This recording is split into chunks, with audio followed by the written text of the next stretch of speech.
Hi everyone, Lazy Fire here. Welcome back to Battlefield 4 Multiplayer. Today we're on Zavod 311. It's one of my favorite maps, but there is no one to share it with as I don't have a guest today. This is actually on purpose. There are a few technical things behind the game I did want to discuss, and having a guest probably wouldn't be conducive to those discussions.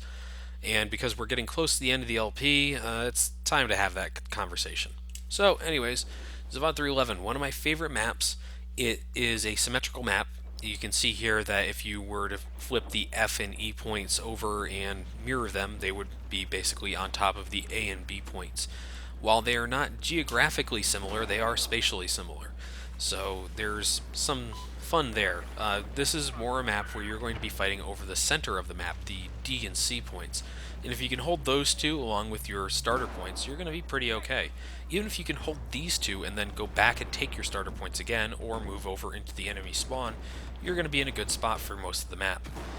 That's kind of what we do here. The enemy team is going to be spending a lot of time going over to F, our starter point, and trying to grab that from us, and we're going to just have to go back, recapture it, and stop them from taking it.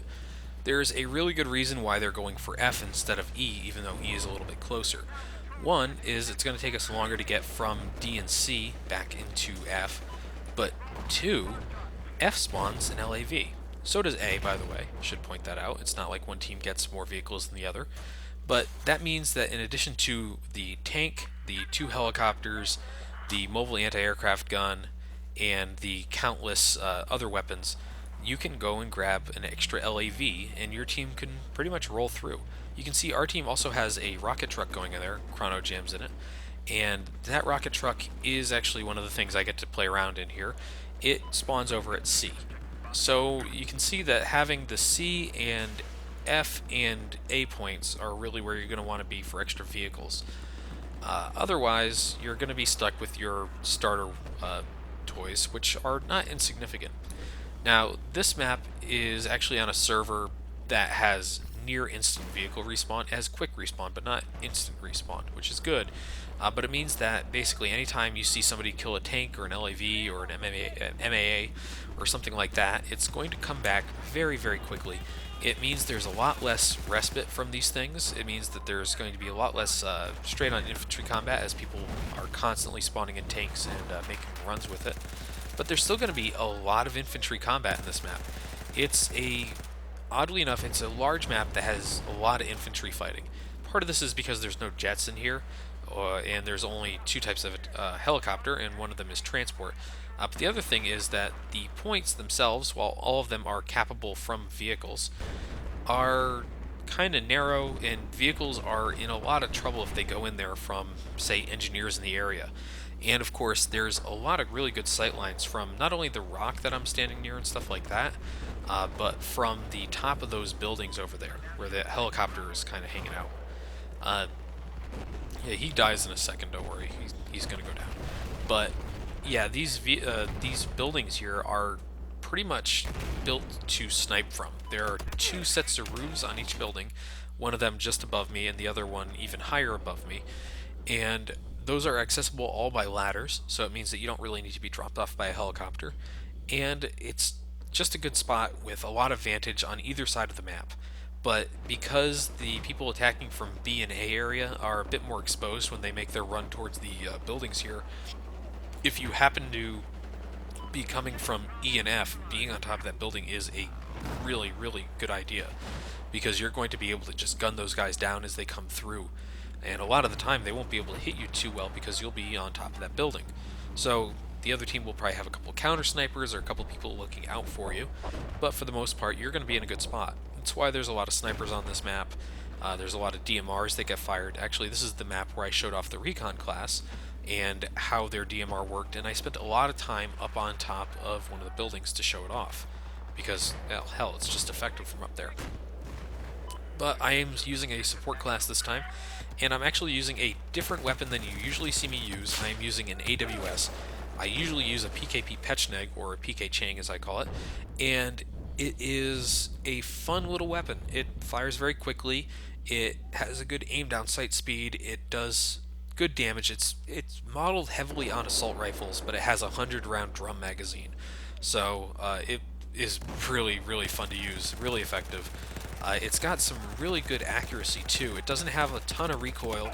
The recoil it does have is mostly left-right instead of up and down, and that was only introduced in a recent patch. Despite the fact that this gun is not officially released on all platforms yet, it's already had a patch to nerf it. That's how effective it was.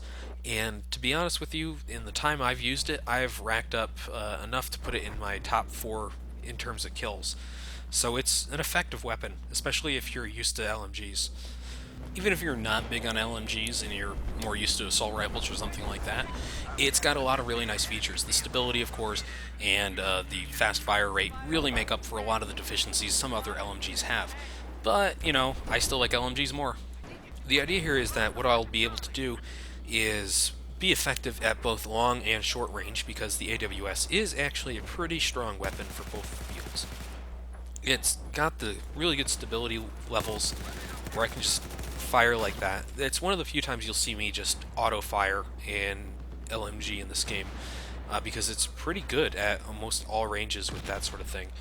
At a distance, of course, like I said, there's left-right accuracy issues or left-right recoil on it, so I just have to be careful about that. You can see my team is really gathering in that area down there below C. Now, C can be capped from underneath, and D can be capped, oddly enough, from a little above it. Not the roof above it, but rather there are some machines and such that you can take or stand on, and catwalks and such that you can stand on that are close enough to the point that it will allow you to cap it from there. So we're going to be doing that a couple times, or you're going to see the enemy team trying to do that. Right here I get really confused and start aiming and shooting at anyone who moves. It's kind of effective. You can see I'm just tearing up those green slats there, and while the board, the particle board that's attached to the structures is destructible, the like actual 2x4s holding it together are not, and that's going to get me in trouble in a couple seconds. But I got some tags, not a bad deal. I like tags. Let's get my in trouble, in a lot of trouble. So the AWS, while it's a good weapon, it's not good enough to destroy 4 people, or 2 people really, coming after you. And here you're seeing that approach they had to take to get over to that building is still not really beneficial to them. So they have to be a bit more careful than we do about it, because we have a lot of good cover coming from E or from the F point way back in our spawn. There's some good cover here. The railroads and such are good. There's not a lot of open space, and there's a lot of objects we can hide behind, but they have this really long, awkward approach almost. It makes me really nervous when I have to run that, because I know I'm getting a shot from somewhere. Now, look at this. The AWS is just tearing through people here. That's 2 people down in a quarter of a second. With the PKP, I wouldn't be able to auto-fire it as much as I just did there, even, because it would bounce around a bit too much and wouldn't be as accurate. But the stability on the gun is really amazing. Ah, there we go. Somebody shot me down from up top. Now, notice that he's up there, but we have the point. This is going to happen a lot, where people are going to be on top of that roof, but they're not going to come down to kind of take the point back from us. They're just going to be up there to hopefully spawn most of their team with them, maybe hold on to the point for an extended period of time by dropping people onto it. But a lot of people get on that roof and they just don't leave. Right now, we're just trying to flush them off. You can see Lobster Butt here is taking his time getting up this ladder. Of course, it's a dangerous thing to do, is getting up this ladder, because you're exposed on at least 3 sides most of the run. But he got up here and got this guy down, so not a bad deal overall. And just clearing out this roof is something you have to go through every now and again. It's almost like a rite of passage, or just part of the job in holding the point. But you can see down there, there's a couple of machines and catwalks and everything you can jump onto, where you can hang out on those things and not jump down all the way onto the point. There's a lot there. It's a bit of a jungle gym kind of environment. And of course there's a sky bridge kind of thing here, going between the the C and D points that I don't really make use of, but that will come down eventually. Right here, you see it on the right, there's the pipeline. Yeah, you can use that to just go between buildings. Look at this. My team has actually gone on and grabbed the B point. Oh, I'm getting shot out of it here. Let's duck down. Now, despite the fact that we have that point, there are guys in the rocks outside there who are just going and trying to hold the rocks down and trying to fire on us. So they've got their priorities, we've got ours. But the enemy team has continuously tried to go grab F from us. And they will eventually succeed in this, and it will cause a bit of a problem. Backcapping in this game is a really legitimate strategy that a lot of people utilize in some really good ways to go back, grab the enemy's capture points, and just cause it so they have to go and fight over these things, and they take their attention away from the stuff you're trying to capture. It doesn't always work, especially in a 64-player server, where you can kind of spare a few guys to go back here or there on most maps. On this map, 64 players may be a bit much, and because of the proximity to C and D, some of the same people can hold both points, so you're probably not going to be super successful in backcapping on this map all the time, but something like rogue transmission, yeah, it'll work pretty well. Right there you just saw how many shots I fired on that guy. I just gave up. There's no way I was hitting him from this distance while walking and firing full auto. So it was more there to suppress, and hopefully my team would move up and grab him. And it looks like they did. Now we're losing C again, darn. Yeah, right there, I'm still going to lose a lot of fights to people with assault rifles. That's just the way of this gun. Not, it's not perfect, no gun is, but it was pretty strong to the point where people were complaining about, quote, AWS nerds, or noobs even. The first couple weeks of the game, or the first week this weapon was available, and only if you completed some challenges that weren't even publicly known at the time. All you had to do was destroy 3 vehicles while you were a support, so you could do that as a support inside a vehicle itself, or with C4, or jihading, however you wanted to do it. And then you had to get 3 LMG ribbons, which means you got 7 kills in a round with an LMG. So most people who play support would probably be able to pull that off in maybe 2 rounds.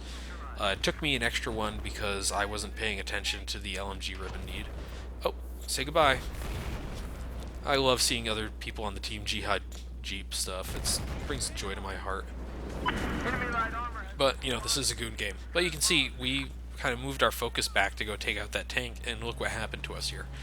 We have somebody over on A, but they're not going to get too far on that capture. But we lost C and B, or C and D. And their LAV is moving out to meet ours, and he's going to go actually up into our spawn at some point and start fucking with F. Now you can actually go and fire into people's spawns in this level pretty easily too, but it's not recommended because you'll probably get fucked up. And that's how you get a C4 kill. And then immediately shot. Oh well, so much for that. I tried. So yeah, we're getting to that point where there's going to be a lot of combat in the center, so it's worth talking about some of the stuff in the game. You're probably going to notice that I die sometimes when you think I should have some hits on somebody, or I should be around a corner. This game uses some pretty heavy lag compensation. And what that means is just that when people are slower than other people, there are a couple programs in place that will make it appear that the person who was slower actually is on par with the person who is faster. So occasionally I'll run around a corner and be totally fine on my screen, but then just drop over dead because the guy with the slower connection thought I was still not behind the corner. Stuff like that. It's really upset some people. Oh, and watch this really dumb move on my part. I go in here knowing full well that there's people all around, and then I gun down 4 support guys trying to put C4 on me, which is in and of itself impressive. These guys were actually trying to survive, which is a really dumb idea. If you got the C4 on somebody, just blow it up. But yeah, the lag compensation can be really bad at times. It was bad in Battlefield 3 as well. I just think it was a less busy game in a lot of regards, so people didn't notice it as often.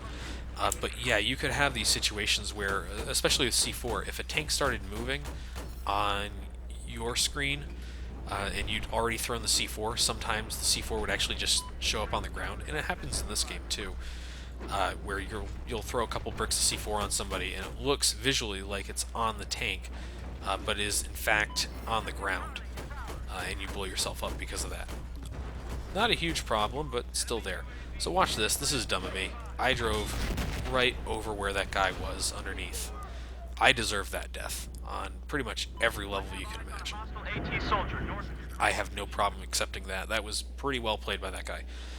But you can see that the enemy team has taken F, which means that they're going to have our vehicle and they're going to be able to spawn behind us and possibly push into E. So the idea here is that we'll push towards their spawn, or maybe cut them off in certain ways, and be able to kind of get back into our positioning. Right now, if we have 3 points and they have 3 points, the only way people are going to lose tickets is through deaths. And so we really want to move into ticket bleed. Hey, get out of that helicopter. You don't deserve to be in there. That's the best way to kill a scout chopper, is to take away his support guys who are repairing them. So just do that. One of the things I did want to mention before the end of this LP, watch the chat, especially in this video. But if you ever wondered about like how to best win Battlefield, it's not through killing people or having the highest KDR or anything like that. It's through angering people in the chat. That is some of the funniest shit you can imagine. Now, I jumped around a little bit in this video, and you just saw a cut there, because, well, I'll be honest with you, it was a 40-minute round. That is absolutely insane. I would never put someone through that. It was fun to play, but at the same time, I don't think it'd be as fun to watch on a lot of levels. So I'm just gonna cut it down to a reasonable portion. It means that you're going to miss some deaths and some kills. For example, you also missed this thing falling down. You can activate a trigger in the level that causes that smokestack that I just ran through to fall down. Opens up another hole in the area underneath the C&D tunnel, or in the C&D tunnel, and you can run outside of D now on 2 sides. It's actually pretty cool, and it means that vehicles have one less path to really take through that area. They can get through there. I've seen tanks drive right through that spot. But it's a bit more difficult, and it gives people an opportunity to throw some C4 on them or get some lucky rocket strikes in. So people tend to avoid it, which is totally fine by my account, because when we have C and D and we have the rooftops on lockdown, keeping the other team to a pretty narrow set of areas is a pretty good idea overall. Let's get over here. We have some people on this roof. Say goodbye. You'll notice that it took a few shots with the AWS to kill that guy. This is because the AWS is simply not as powerful as the PKP Pechnik. The PKP is, I think it does something like 50 or 40 points of damage, maybe even 60, while the AWS does closer to assault rifle levels. Alright, cut a couple more deaths out of here. This is kind of the important point in the map where I finally get, in the entire time I've been recording for this LP, this is the first time I've actually gotten into the fucking rocket truck. The rocket truck is a really fun vehicle if you know what you're doing.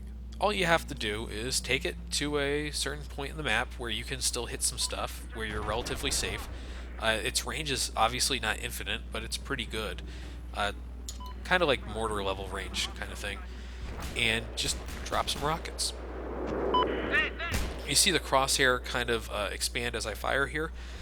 That is because as I fire more shots consecutively, it's going to go over a wider range of areas, just like the mortar. And it's going to be more difficult to get those kills on things. But you can see there I got one guy probably directly with that thing. And now I'm taking damage. But I'm going to kill their mobile anti-aircraft gun. Always good. And now they've got their Humvee equivalent chasing me down here. I have no chance of winning this one. I'm dead. So I jumped out before the vehicle blew up, kind of hoping I could put some C4 on the guy or something. Oh well. The rocket truck's a fun vehicle. It doesn't make for the best video though, but I did want to show it off at some point, and there it is. Now you're going to notice some stuff in the upper left corner along with the chat, that there are some scripts running on this server. I got screwed by one of those earlier. Oops. Yeah, we're clearing out this E-train car the best way possible with some C4 and grenades. Anyways, the scripts that run in this game are pretty interesting on the PC side of things. You can have auto-balance scripts, you can have point totaling scripts, which are kind of neat. It basically tells you if you've played on a server that, like this one or another one owned by the same group of people, it will start assigning you point values and tell you how many points you have, or it'll announce when you get stabbed or something like that. There's some pretty cool scripts. There's some annoying ones too that constantly pop up the same thing over and over again, or tell you stuff that you don't really care about. It's pretty cool, actually. I like scripts and having those in there. But at the same time, some of them get a little overbearing, where it will pop up the same thing, and it's just like, vote for this map or vote for that map. Map vote scripts, basically. And it'll be surrounded by exclamation points on all sides and basically destroy the chat, so you can't even scroll through it to see what somebody has just said. It get old really fast. Of course, having scripts telling you when you stab somebody, always good. I like those. I wish there were some for when you see four people. That way people would know how often I do this. But yeah, scripting is pretty cool. There are some, like I said, that are just kind of annoying though.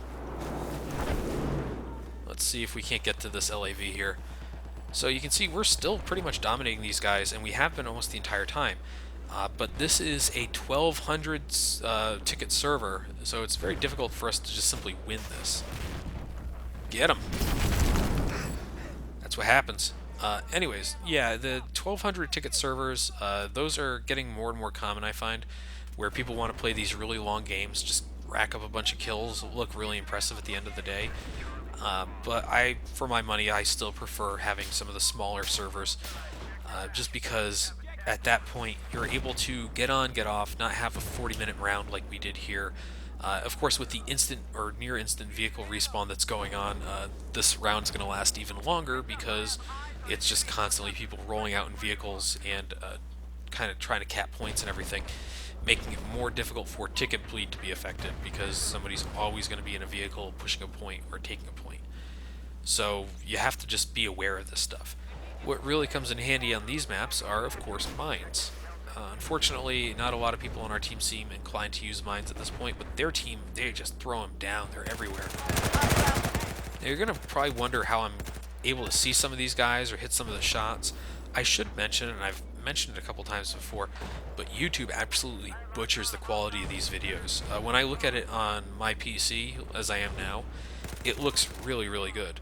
And I can see all the people I'm shooting at. But when I put it on YouTube, it's going to be difficult. So just be aware, it's not that the game's overly difficult to see, it's actually just that the YouTube encoding fucks it up a bit. Now all these train cars are actually open, you can open and close the doors on these things. For whatever reason yeah, there we go. This is part of Levolution, just as the destruction of the Shanghai Tower is part of Levolution and all these other things.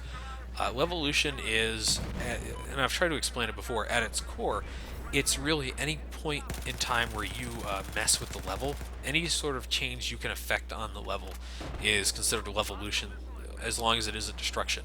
Something you activate or something you work as a team to destroy is considered a Levolution. It changes how the level is played or something like that.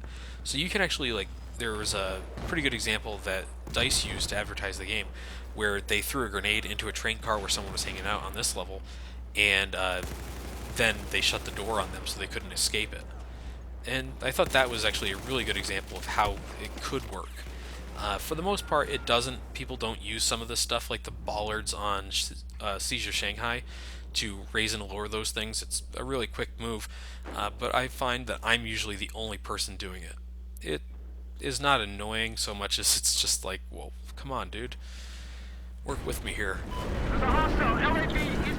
So yes, we're further and further into the map. We're still about 200 tickets ahead. That's about where we'll remain most of the time, even with moments like this one where I've got some insane ticket bleed going on here. Now, this is kind of one of the mechanical things to talk about in the game, is how ticket bleed works. In Battlefield 3, ticket bleed was affected whenever you owned, 50% plus one of the points. So as long as you owned, or I should say you owned at least one more point than the enemy, you'd affect a ticket bleed of some nature. And in Battlefield 4, it works the exact same way. If you own more points, the tickets will bleed faster. And the tickets bleed pretty quickly. If you watch the screen here, it's difficult to tell exactly when it's tickets bleeding out and tickets going down because of death. But right now, because we're on equal terms here, it's going to be because of deaths and respawns. And how the ticket loss works is actually based on when somebody respawns. So if you die at the end of the game or something like that, and you're like, well, we're very close to the end, I may want to just not respawn for a second or two. Probably a good idea. wait and see how it goes. If you're at like 20 tickets and the enemy's at 21, don't respawn. Wait for the other team to deplete their tickets in an attempt to kill you guys. And that way you'll probably win by a couple tickets. We've definitely pulled out some wins that way. But yeah, overall though, you're basically going to work on ticket bleed through having points in Conquest. Now, in a game mode like Rush, where you're given a certain number of tickets to knock down from the enemy team, or your team's given a certain number of tickets total, it's all about deaths in that mode. So at that time, you don't even worry about it. Okay, this was kind of a ballsy move on my part, but basically I wanted to get to A. I already lost 2 teammates to it. I crashed my vehicle straight into an LAV despite the fact that I did not have any C4 on it, in an attempt to make him either back up or make him miss me when I jumped out of it. And now I'm inside A. A is a pretty cool point. It reminds me a lot of C. You can capture it from the main level, or you can go underneath this garage here and grab it pretty easily. There are some activatable switches down here that turn on lights and such. And, oh no, the enemy's here. So, this is where being in the dark really comes in handy. If I had a flash hider, I probably would have gone on a little longer there. But oh well. That guy got me with the Magnum, too. That's embarrassing. He actually killed another guy, Hellbender, up there with the same gun. So he must be really grinding those achievements out or something.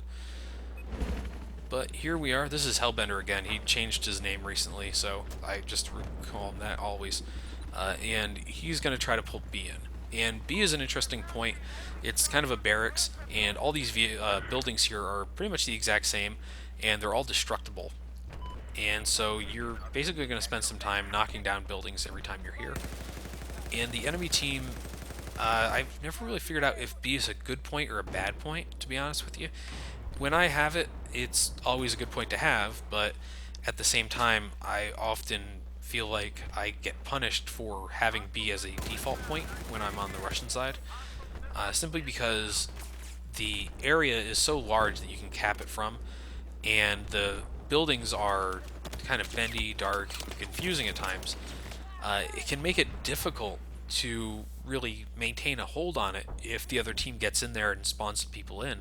They can go to all different corners and still cap B and still be on the point even after you've taken it back. I don't know what the people over near B are doing right now, though. That's a good question. They're just hanging out in the fields there. I think they're shooting out vehicles as soon as they were spawning or something. But you can see my approach over to C or D is a little bit more covered than the other teams, I would say. One, these doors here, these openings in the wall, are not there originally, so the enemy team doesn't really have as much advantage in terms of firing on us as we would them if they were coming from B over to C or D. And, of course, this area here, well, I'll just run to the wall for a second.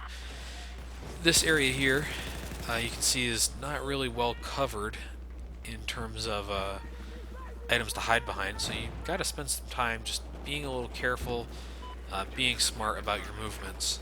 I'm, of course, not. I see this guy. Look at this area. It's just absolutely jam-packed with assholes right now. And I almost blew myself up with that grenade. I'm very lucky I'm a bad thrower. Down I go. And revived. Normally I wouldn't accept that revive, but the guy who shot me seemed to be the only one in the area, so I could jump around a corner. Now, worth mentioning about revives is that early on in Battlefield 4, I was going to say 3, but it was actually in this game, if you revive somebody, you could end up sending them underneath the level, or they could get stuck in the revive screen, or have sound loops and stuff like that affect them. So they've really done a lot to make that better on the PC version. Now, it's really worth mentioning that I am playing this on the PC version right now, because at the moment the Xbox One, Xbox 360, PlayStation 3, and PlayStation 4 versions of the game have some very public issues with them. And it's not to say that they're bad versions of the game, it's just that the focus was very clearly on the PC version in terms of patches and other things. To the point where I'm like kind of shocked at how bad some people are reporting the PS4 is. Certain maps apparently will cause people to rubber band. And rubber banding is more or less something that happens when the game's resending the same data over and over again, telling the game that, you know, your this spot, and then a few seconds later you're back in that spot again. If you've played an online game, you've seen rubber banding. And that is apparently very common on a few maps on the PS4 version of the game. Luckily, I've never really seen it on the PC version. It seems like the network is a lot more stable in that regard. So I'm very happy with my experience with the game. So if you hear me praise it and you've played the game on a next-gen console or a console in general, and wonder how I can say it's a good game, it's because the experience you're seeing me have in this game, where I seem to have a pretty stable frame rate and the connections are good and I'm not rubber banding and all this other stuff, that's my normal experience with this game. Some people are not as lucky. Not meaning to brag, just kind of pointing that out to you if you were considering getting the game still. But yes, we've kind of wound down on this map, right? We're down to 181 tickets from that 1,200 we started with, so we've already drained 1,000 tickets from these guys, and now we're actually getting some of these fights over the area below here. And here's another fun thing in this game. The damage indicators are not actually correct all of the time. Right there you saw I got hit quote-unquote from the back, and what actually happened was I got hit in the front and the damage indicator suggested I was hit in the back. Once again, there happened again too. Just gonna drop some people here and run away. I have a service star with my AWS. I'm pretty happy. So that guy has a really good Finding Nemo emblem. I was very surprised by that. Here we go. Full health. Perfect.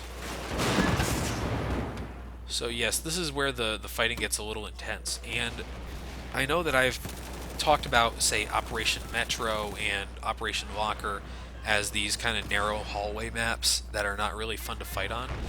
And you start thinking, well, what about those areas? Those are kind of narrow hallways. Yeah, but they're not the entire map.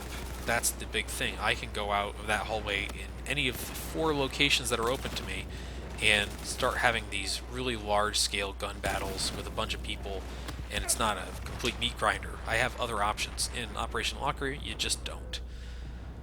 So that's why I'm drawing that distinction between the 2 map types, and why I like this map over, say, Operation Locker or Metro.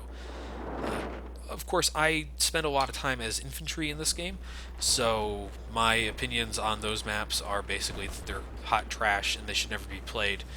Let's try to get this guy out of this helicopter again. I don't think I can win this one. Darn. Now, you can actually shoot people out of the helicopter directly. You do need a pretty strong sniper rifle to do that. In Battlefield